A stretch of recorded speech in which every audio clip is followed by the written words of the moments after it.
Hello everyone, मैं doctor Yogesh पस्तोर। आप सभी का हमारे चैनल हेल्दी लाइफ में स्वागत है। क्या आपको कभी-कभी ऐसा महसूस हुआ है कि सब कुछ होते हुए भी कुछ खाली-खाली सा लगता है? क्या आप या आपके आसपास का कोई व्यक्ति बिना किसी कारण उदास रहने लगा है?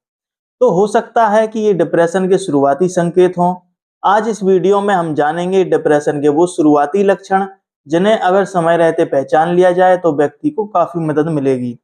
यह वीडियो खास तौर पर उन लोगों के लिए है जो मानसिक स्वास्थ्य को गंभीरता से लेते हैं या फिर किसी अपने करीबी की मदद करना चाहते हैं।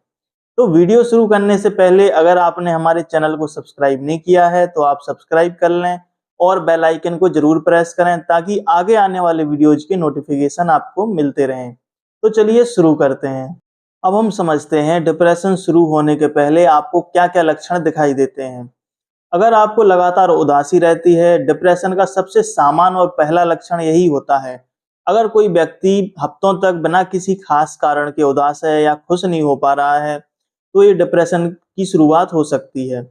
रुचियों में कमी, जो काम आपको अगर पहले खुशी देते थे और अब आपका उनमें मन नहीं लग रहा है या आपका इंटरेस्ट खत्म हो रहा है, तो एक प्रमुख संकेत है कि आपको डिप्रेशन की शुरुआत हो रही है। इसके अलावा आपको अगर थकान और एनर्जी में कमी महसूस होती है, डिप्रेशन केवल मानसिक नहीं होता, यह आपके शरीर पर भी असर करता है। बिना कोई भारी काम किए ही आपको थकावट महसूस होती है या हर वक्त लेटे रहने का मन करता है, तो ये संकेत आप कभी भी नजरअंदाज ना करें।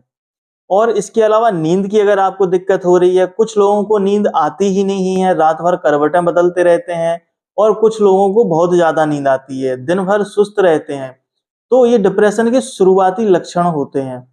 अगर आपकी भूख में चेंजेस हो रहे हैं, कुछ लोग डिप्रेशन में या तो खाना बिल्कुल छोड़ देते हैं या फिर ओवर ईटिंग करने लगते हैं, तो इन लक्षणों को भी आपको नजरअंदाज नहीं करना है। और इसके अलावा खुद को दोष देने की अगर आदत बन रही है, जैसे कि मेरी वजह से सब कुछ हो रहा है या मैं किसी लायक नहीं या फेलियर हूँ, ये नेगेटिव सोच धीरे धीरे खुद को नुकसान पहुंचाने लगती है।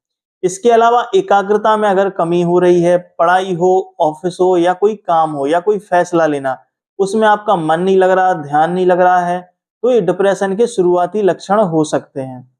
और अगर आप ज्यादा सामाजिक दूरी बना रहे हैं, जैसे दोस्तों से, परिवार से दूरी बना लेना, कॉल्स ना उठाना, ये सामाजिक कटाव मानसिक स्थिति को और बिगाड़ते हैं। और छोटी-छोटी अगर बातों पर रोना या चिढ़ जाना, भावनाएँ असंतुलित हो जाती हैं और कभी अचानक रोना, कभी गुस्सा और कभी डर। तो इन चीज़ों से आपको बचने की ज़रूरत है क्योंकि ये आपके डिप्रेशन को और बढ़ाते हैं।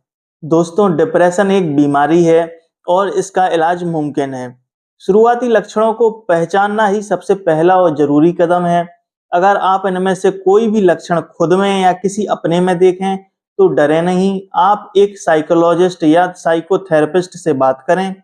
परिवार और दोस्तों के साथ अपनी बात को शेयर करें। चुप रहना सबसे खतरनाक होता है, इसीलिए आप अपनी बात को शेयर करके बताएं और डॉक्टर से आप मिलें। अगर आपको ये सभी लक्षण दिखते हैं, तो आप कुछ चीजें खुद से भी कर सकते हैं, जैसे कि रेगुलर वॉक करना, एक्सरसाइज करना, इसके अलावा मेडिटेशन करना, और आप हेल्दी डाइट लें, अच्छा रूटीन बनाएं, डिजिटल डिटॉक्स करें, और इसके बाद अगर आपको जरूरत हो रही है तो कोई थेरेपी या दवा लें। तो इस वीडियो में हमने समझा डिप्रेशन के शुरुआती लक्षण और उसके कुछ उपायों के बारे में। अगर आपको ये वीडियो जानकारीपूर्ण लगी है तो इसे लाइक और शेयर करें, चैनल को सब्सक्राइब करें और बेल आइकन को जरूर प्रेस करें ताकि आगे आने वाली वीडियोज की नोटिफिकेशन आपको मिलते रहें। याद रखिए, मानसिक स्वास्थ्य उतना ही जरूरी होता है जितना शारीरिक स्वास्थ्य। मिलते हैं नई वीडियो में नए अपडेट्स के साथ। तब तक के लिए स्वस्थ रहिए, मस्त रहिए। धन्यवाद।